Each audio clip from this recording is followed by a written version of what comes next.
There's a number of stories which are turning up today. One of them is really about Boris's success on the world stage. His speech in Germany today was extraordinarily good, and it showed him at his strength rather than at his weakness. Now, one of the things that has saved Boris so far is the disorganisation in the Conservative ranks.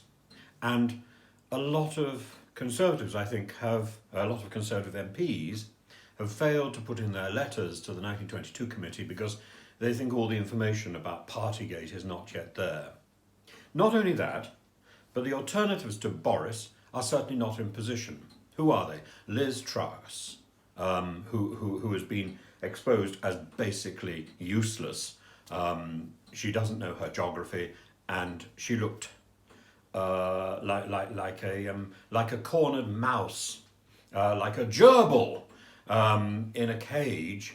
She was cornered by Lavrov, a senior diplomat. If she's not up to that sort of job, she's certainly not up to running the country. Sunak's charming, but he's still got to prove his mettle. So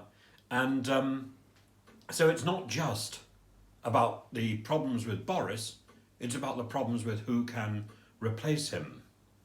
And the bruising business of choosing a leader. The Conservative process of choosing a leader is long and elaborate, and it wasn't designed for choosing a leader, despite the fact that it's been done a few times now. It wasn't designed for choosing a leader while the party is in office. And it would be inappropriate, I think. Many MPs would think it would be inappropriate to choose a leader now. And also those candidates are probably inappropriate. So we've got cake and we've got confidence votes. Is it possible to predict what's going to happen next? Probably not. But if Boris is successful in the business of the Ukraine, that will pay clear dividends. And clearly Liz Truss is not going to be one of the runners now. I think two things have been done in the last couple of weeks which are valuable. Number one, to get rid of this golden ticket for visas. And number two, for Boris to start to stride to the world stage where he actually looks better. And more than that, we know that he has a reputation in Europe as being a clown, and yet at the same time he's able to command an audience. Europeans are seeing him at his best. This is extraordinary.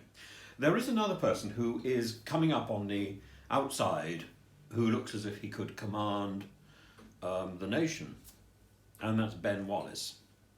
But Ben Wallace is being sidelined into considering a future career as the head of NATO. Ben Wallace has the ministerial experience which Tom Tugendhat doesn't have. So Ben Wallace is a possible serious successor to Boris, but I don't think he's going to be the one.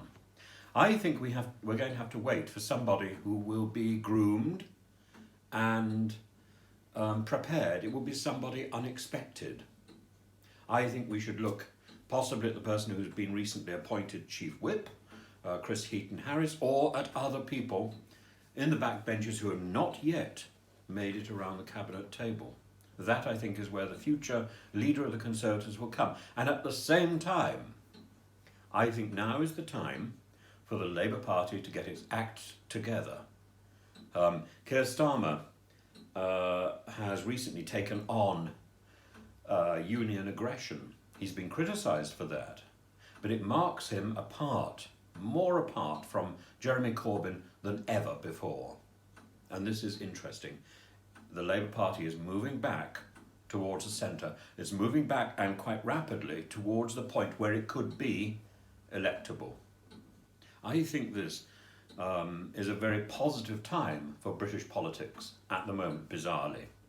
I think it's probably one of the most alarming times that we've had since the Second World War, but I think British politics will benefit from this period. Do follow the channel, do ring the bell. Look forward to hearing from you.